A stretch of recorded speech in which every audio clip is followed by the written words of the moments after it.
ស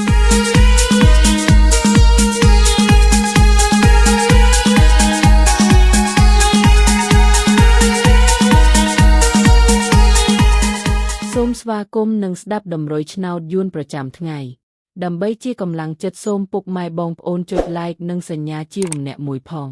ដើម្បីទទួលបានតម្រុយថ្មីប្រចាំថ្ងៃតម្រុយឆ្នោតយួននៅថ្ងៃនេះគឺថ្ងៃទី25ខែធ្នូឆ្នាំ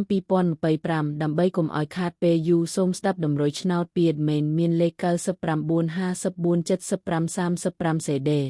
សម្រាប់លេខ OZ admin មាន2គ្រាប់គឺ OZ ខ្ទង់70និង20សម្រាប់3លេខគឺ admin មាន2គ្រាប់ផងដែរគឺមានលេខ555គុណ563គុណបើសិនជាពុកម៉ែបងប្អូនស្រឡាញ់និងពេញចិត្តលេខទាំងនេះពុកម៉ែបងប្អូនអាចយកលេខទាំងនេះទៅផ្សងសំណាងបានពុកម៉ែបងប្អូនអាចចូល link ខាងក្រោមដើម្បីមើលលទ្ធផលឆ្នោតក្នុងក្រុម Telegram បានដោយគ្រាន់តែចុច link ក្រោម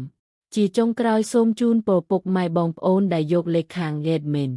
ទៅផ្សងសំណាងហេងយើងទាំងអស់គ្នាជូនពរពុកម៉ែបងប្អូនជួបតែសំណាងល្អនិងសុខភាពល្អសូមជម្រាបលាជួបគ្នានៅថ្ងៃស្អែកបន្តទៀ